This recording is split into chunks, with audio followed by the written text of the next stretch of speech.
Ash. And I'm Jasper. And this is Toro TV. Stand for the pledge. I pledge allegiance to the flag of the United States of America and to the republic for which it stands, one nation under God, indivisible, with liberty and justice for all. Rooted, the Bible study here at Mountain View is starting up again on Tuesday after school at 3:15 in room 823. We're excited to dive deeper into the Bible and community. We hope to see you there. The Link Crew is selling candy in the bookstore September 17th through September 21st. Bring your money and support the Link Crew while you enjoy a sweet treat. Prices are $1 to $1.25. Thank you. Tomorrow's Spirit Day is Tropical Tourist Tuesday. Homecoming is this Friday. Decca Chapter will be coming by the first hour classes selling Spirit Links this Monday through Thursday only. Please be sure to bring your money and buy lots of Spirit Links. 20 to 25% of the proceeds will benefit the Phoenix Children's Hospital, while the rest of the proceeds will help pay for the incredible prizes and create college scholarships and professional development opportunities for marketing students at Mountain View.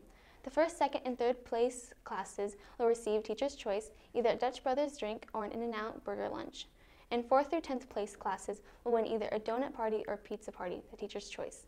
Keep in mind this is a fair contest as the total earned per class will be divided by number of students that are in the class, so every class has the opportunity to win. Join us in this exciting adventure. The Toro Magazine Show is a monthly show where our advanced class creates stories to share with you, the students. First up, we're only 5 weeks into school and some of us are hardcore feeling senioritis. Check out this video. The most notable change from juniors to seniors this year is the lack of completing homework. Seniors seem to procrastinate longer and care a little less when they don't turn it in. I do have kids that are struggling dealing with senioritis already, and the best advice I can give them is to get organized, put reminders in their phone, use Canvas, and also go to Toro Time, get help from their teachers so that they can keep up, because they only have a few months left before they graduate, and that should be motivation enough. I mean, they're going to be out of here shortly. Well, senioritis is like when you're nearing the end of it, right? And you're like a mile off the highway, but you see the lake, and so you think to yourself, like, what's the point, man? I'm already there. So then you just turn on like cruise control. But I don't know, it's kind of like that. You stop putting effort in, you think you're already there, so what's the point in trying anymore? I would give them the advice that they should just need to hang in there because senior year, it's all worth it.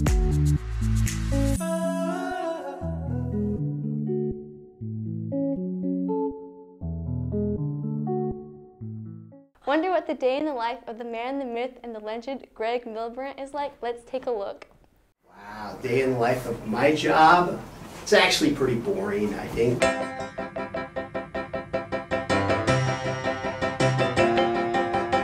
Well, I think the most important thing is making sure that my hair is appropriate, because you gotta have the right hair to go into the job on a given day.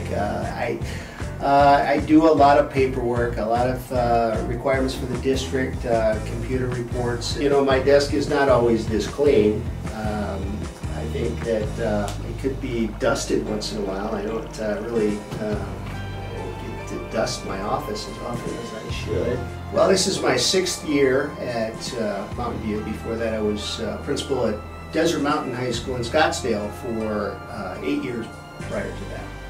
You've got to come into every single day with a good attitude, and that you want to have fun.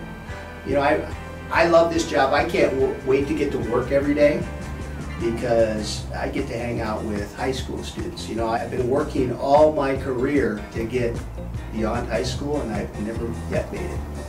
You know, you want to get along with everybody. That's important to me. Does everybody get along with me? That's probably the more important question. This is what it's all about.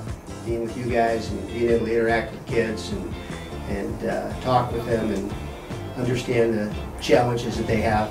That's what makes it fun. And the myth and the legend. That's funny. You know, I've heard that said. I don't quite understand it, but it's kind of funny. It's a privilege. Today we had to stand for the pledge, but where did it come from? Good morning, Toros. Today we're going to take a more in-depth look at our U.S. flag and pledge. We're constantly bombarded with our pledge, from sporting events to memorials to parades and obviously to our schools. But many of us don't know the history and context of our flag and pledge. So let's find out.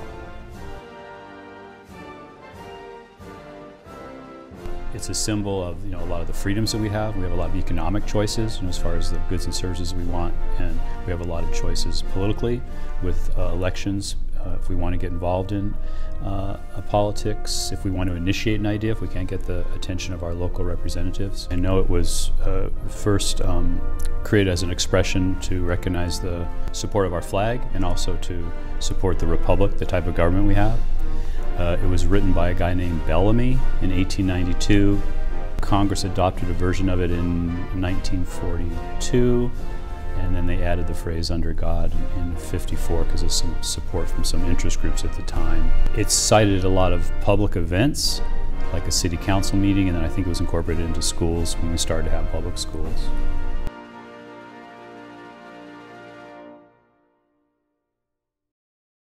Since the Marvel movies came out, have comic book sales increased?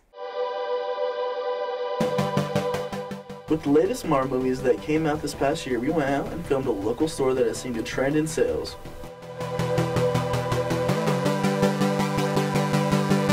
I think that comics have become more popular based off Marvel movies. Just from working here and selling them, you can see that they've gotten this really big rise and they're worth a lot more than they used to be. Our sales have definitely gone up based on the Marvel movies. People come in here looking for like Ultron stuff or Thanos stuff. All the stuff that's very relevant in the zeitgeist, and they scour our comic books, try to find something that relates to the movies, find the source material.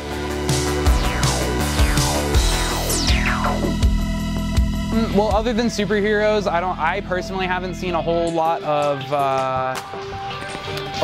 like stories based in the real world. I think comic books are more of a medium for the imaginary, and they're about a certain story, sort of like how Greek mythology was or something like that, where it's kind of pointless if it's not about a god or about like something that's better than what we are. It's a symbol for something we're not. As a comic book reader since I was probably 3 years old, I think the comics are way better than the movies. I think as of lately, in particular with the new Avengers movie being the prime example, that a lot of the Marvel movies have a lot of emptiness in them and they don't give us a whole lot of reward, unlike the comic books that have a very full picture and give you a better story. They're more artistically driven as well.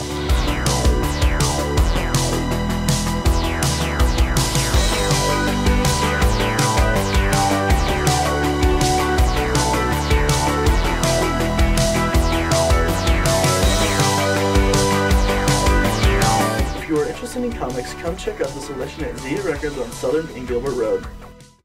Meals on Wheels, need I say more?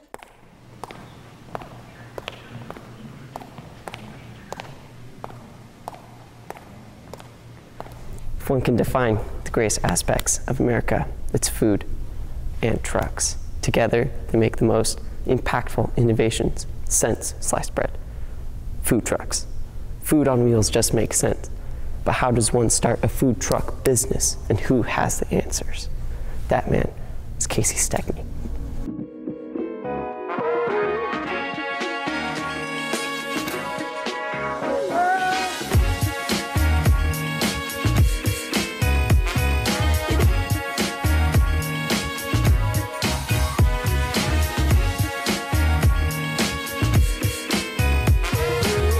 You know, I've got this little ice cream shop in Gilbert called Utter Delights, and I've got some ADHD, I think, and I would go in there and wait for people to come in and they like go crazy, and I'm like, there's got to be a better way to do this.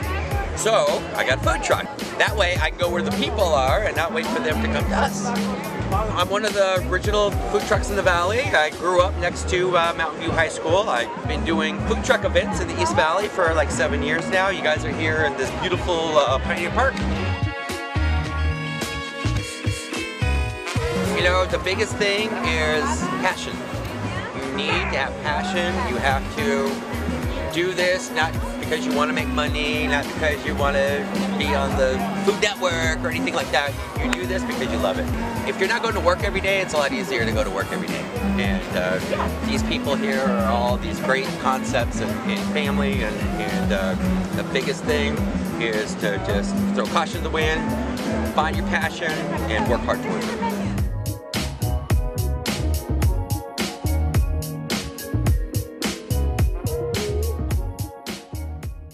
Are you recording? No. I'm Ash. And I'm Jasper. And have a marvelous Monday.